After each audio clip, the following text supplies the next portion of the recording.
Anglikana, nataka nikuambie, kama unaenda kununua ng'ombe ya maziwa sokoni, ni lazima uangalie alama ya ng'ombe ya maziwa.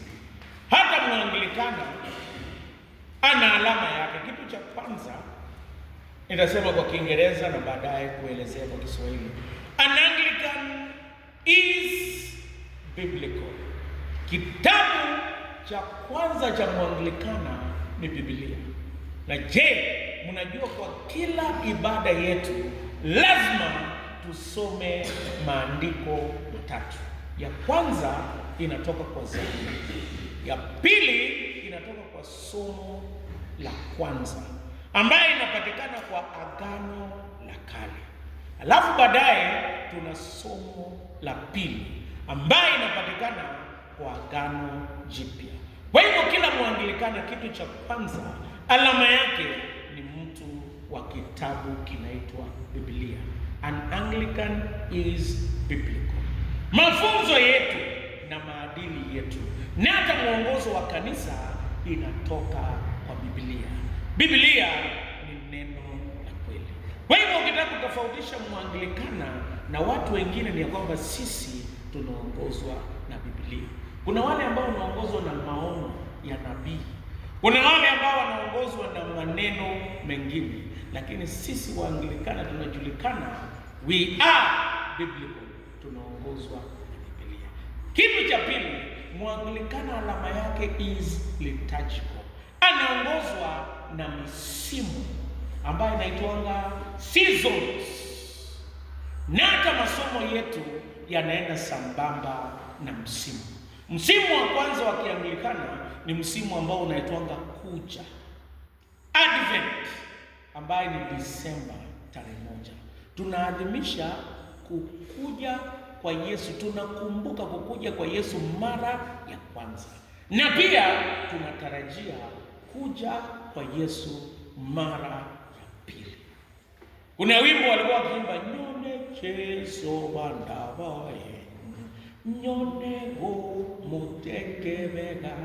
Yaani tunakumbuka kukuja kwa Yesu mara ya kwanza na tunatarajia Yesu atakuja mara ya ngapi? Ya pili. Kalenda ya Kianglikana inaanzanga hiyo Disemba, inaitwanga wakati wa kuja. Wakati wa kuja iko Jumapili, na nataka niwaambie kwa sababu nyinyi ni viongozi, Mwanglikana masomo inaenda kulingana na msimu. Na mahubiri ya Mwanglikana inastahili ifuatane na taratibu ya masomo. Inatakana mahubiri kutokana, very soon tutaweka kwa program. Kama wewe ni mhubiri, toa mahubiri yako kutoka kwa masomo ya siku. Kwa nini wanafanya hivi? Ndio neno la Mungu liongoze watu.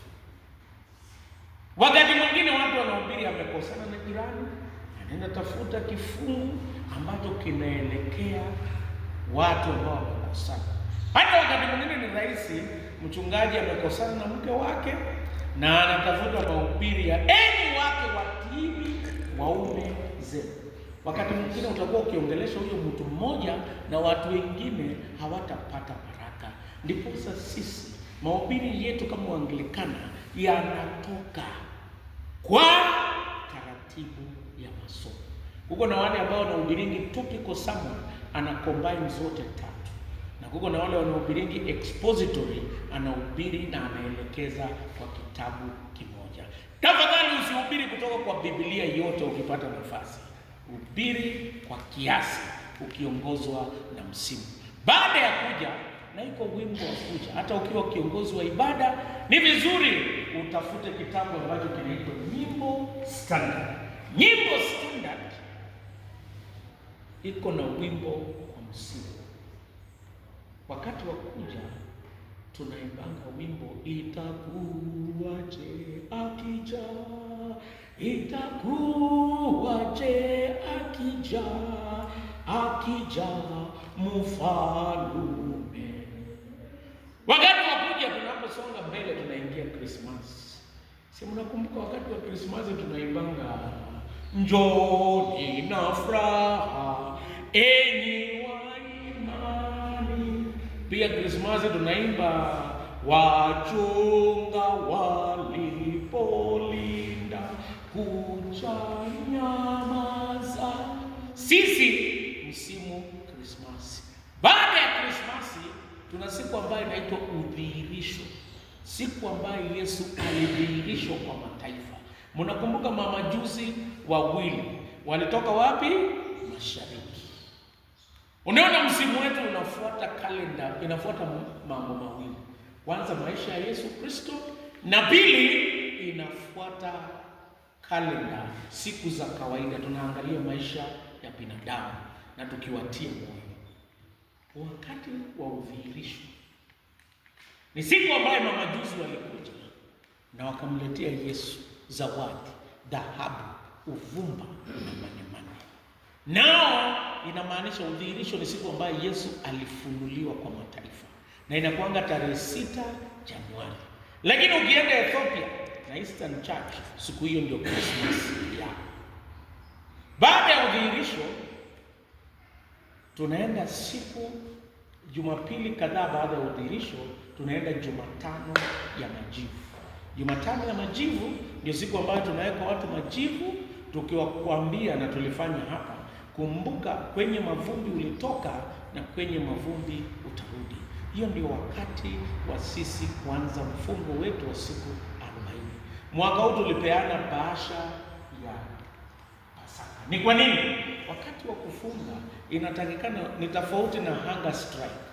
Si una postpone kukula, enye ungekula unatenga. Na kuna bahasha ambayo tuliwapatia specially inaitwa bahasha ya Pasaka. Inawekwa kwa bahasha ya Pasaka na inaletwa kama matoleo maalum. Na tulisomewa report matoleo maalum tulipata karibu 37,000 matoleo maalum. Hiyo yote ilifanyika. Lakini hatukuwa tumefunza sana. Tukifunza zaidi itaeneza kazi ya Mungu. Pia wakati huo ni wakati wa kujali wale ambao hawajiwezi. Nafikiri mwaka kesho Mungu akipenda, hatujui neema ya Mungu itatupata wapi, lakini wakati huo ndio tunaenda kutembelea wafungwa. Tunaenda kutembelea watu wenye wako. Msimu wa Pasaka inaitwa Holy Week. Na mwaka huu tulifanya yote. Kulikuwa na Alhamisi ya kuosha miguu inaitwa Maundy Thursday. Ijumaa njema inaitwa Good Friday. Alafu Pasaka inaitwa Easter Sunday. Sasa tuko Jumapili baada ya Pasaka. Na baada ya siku 50 tutakuwa na kitu ambacho msimu ambao unaitwa Pentecost. Tutaweka red, zaidi white, inamaanisha ufufuo. Ndio unaangalia ukienda pale pengine kwa matanga ya Waanglikana wanaweka white, inamaanisha ufufuo. Ukiona wanaweka purple inamaanisha kuomboleza. Purple ni kuomboleza, white ni victory na ufufuo. Alafu red inamaanisha siku ambayo mtu aliuawa kwa imani. Pia inamaanisha siku ya Roho Mtakatifu. Tutakuwa na Pentecost. Baada ya Pentecost tutakuwa na Jumapili ambayo inaitwa Utatu. Unajua wimbo Baba, Mwana, Roho, Mungu wa mapenzi, ewe Utatu tunakusifu. Iko Jumapili ya Utatu. Baada ya kumaliza Utatu tunaanza Jumapili ya kawaida. Iko Jumapili 27. Ni mafunzo ya growth. Tunakuwa na color green, inamaanisha growth kwa Mwanglikana. Na hii Jumapili ya kawaida 27 inakwisha kwa Jumapili ya kuja, na kalenda imeisha. Na nyinyi mmejifunza, mnaelewa sasa msimu zote za Mwanglikana. Ukiwa unaongoza ibada kama mzee wa kanisa, kwa sababu mtu yote ambaye amewekewa mkono kipa imara na anashiriki anaweza ongoza ibada. Jua ni msimu gani na wakati gani. Huko na Waanglikana ambao wanaelewa misimu, na ukiimba wimbo, ukiimba sasa wachunga na ni wakati wa Pasaka, kuna wengine wataona iko changamoto na wewe pahali. Ndio ndiposa ni vizuri kujitayarisha na kujua ni msimu na wakati gani. na ukumbuke mahubiri inatoka wapi, na kama hata upate theme, unaenda kwa sala ya siku.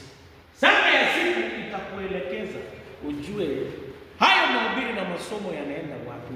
Ni vizuri uangalie sala ya siku. Kitu cha tatu, Mwanglikana is apostolic. Yaani inamaanisha mafunzo yetu na kanisa letu lilianza kutokana na mitume. Mitume wa Yesu Kristo walikuwa 12. Baadaye kukakuwa na watu wanaitwa apostolic father. Na sisi kuna mtu anaitwa Albert, alienda Britain in the second century, akapelekwa Injili na yeye ndio alianzisha kanisa kule. Historia yetu kwa uchache, kanisa la Kianglikana ilianzishwa kutokea wakati wa mitume na Albert.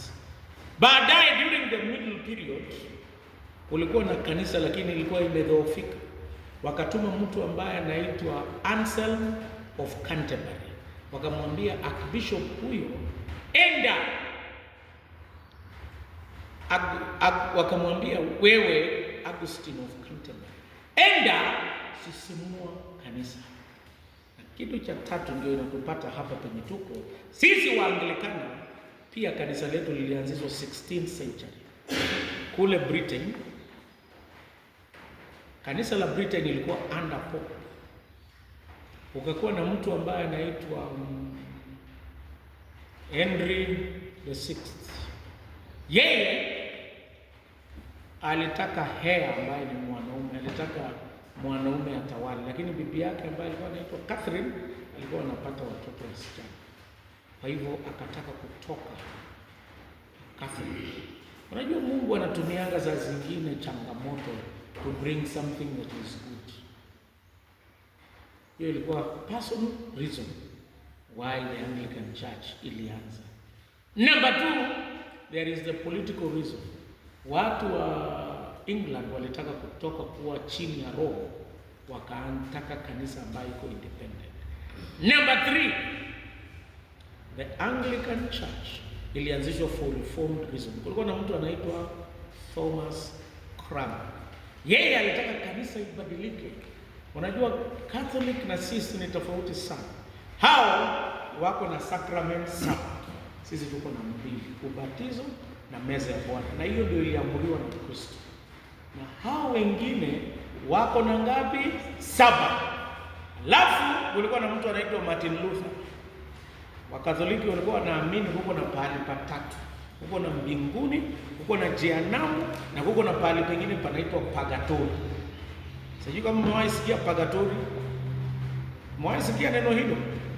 Purgatory ni pahali ambapo mtu alikufa lakini hakukuwa vibaya kabisa, hakukuwa mbaya sana na kuwa mzuri sana. Walikuwa wanaweka Catholic wanaamini iko pahali panaitwa purgatory. Na Wakristo wakiomba na watoe sadaka, Pope alikuwa na uwezo kulingana na vile walifunza ya kumtoa purgatory na mpeleke mbinguni. Ndiposa sisi tunaitwa Protestant. Tukasema hapana, sisi tunaongozwa na Biblia na mafunzo haya hayako kwa Biblia. Ndiposa nilianza kuambia Mwanglikana anaongozwa na Biblia.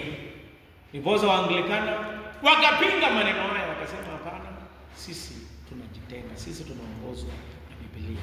Huko na kitu katika vitabu vyetu vya sala ya zamani inaitwa 39 Articles of Religion. Inaitwa sharti 39 za imani. Hapo ndiyo mafunzo yetu yanatoka. Vile tunaamini kuhusu Biblia kwamba ni neno la kweli. Hatuamini kuhusu hizo apocryphas na mengine. Katoliki wako na vitabu wameongeza kama Maccabees, Judith. Sisi hapana, tunaamini tu 66 na iko sababu tunaamini hizo ndio neno la Mungu na la kweli. Kwa uchache, hiyo ndio alama za Mwanglikana. Je, Mwanglikana anaendeshaje huduma yake? Sisi tunaamini kuko na ofisi 3 that are permanent. Ofisi ya kwanza ni ofisi ya askofu. Ofisi ya pili ni ofisi ya kasisi. Na ofisi ya tatu ni ofisi ya shemasi. Ingine zinaitwa appointments and disappointments. Je, mnajua kuwa vika is an appointment, sio guarantee ya kwamba ukiwa mchungaji uko vika. Unaweza letwe ukuwe curate.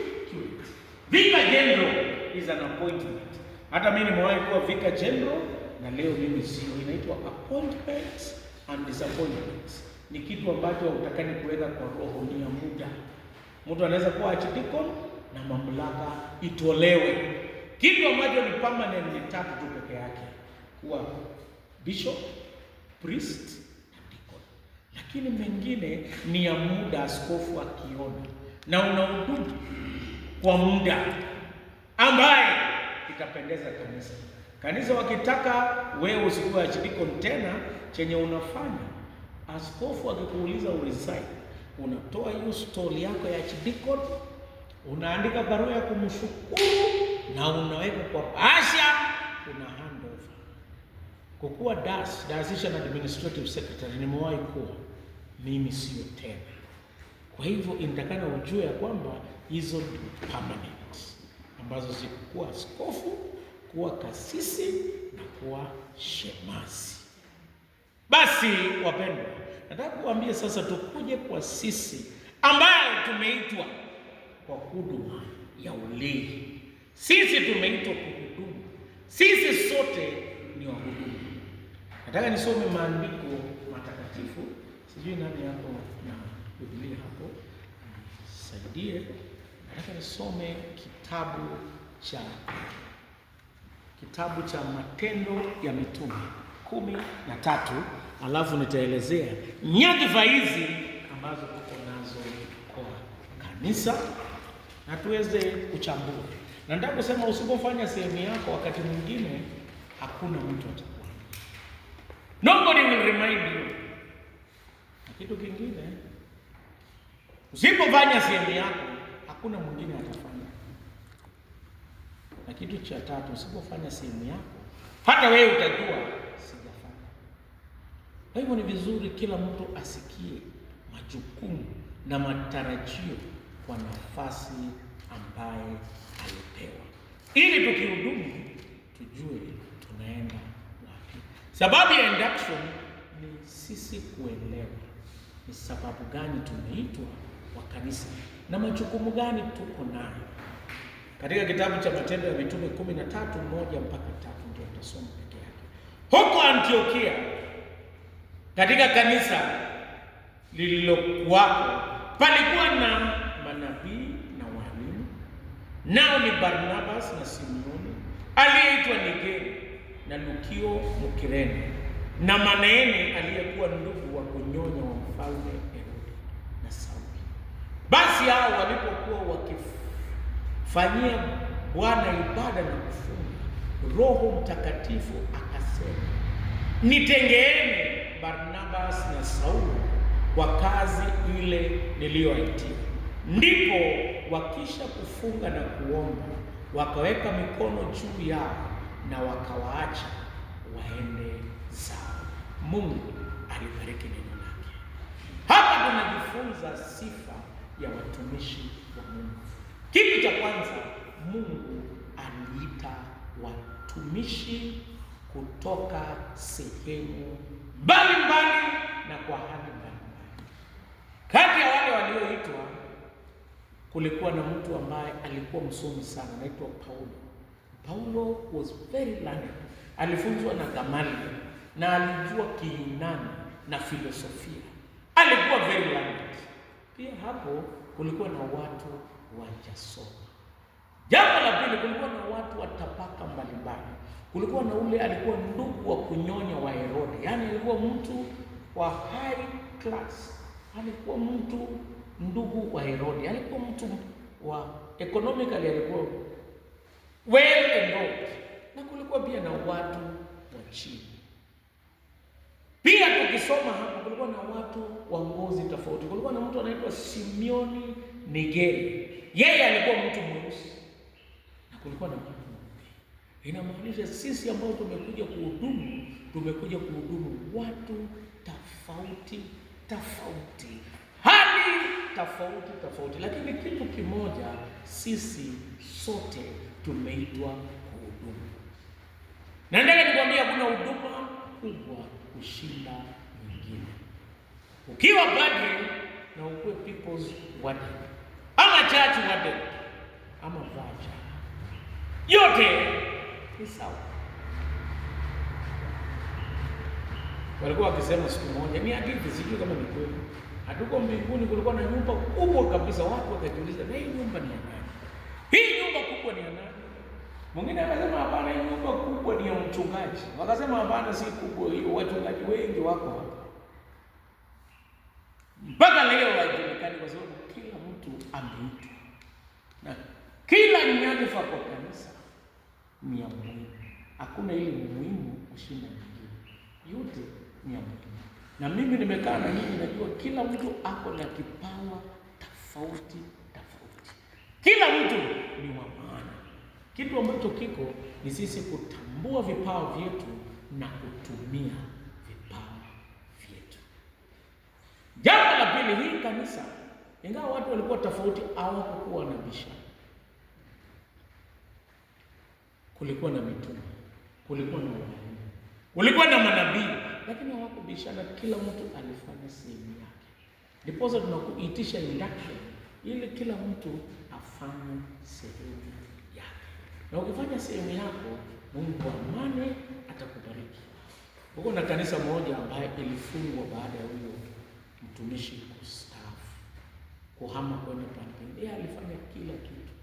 Ni lazima tujue kila mtu anafanya sehemu gani. Ndiposa tumekuja hapa kwa induction. Kitu cha kwanza nataka niwaambie ni ya kwamba hao walikuwa wanaomba kufunga, hata sisi. Ndiposa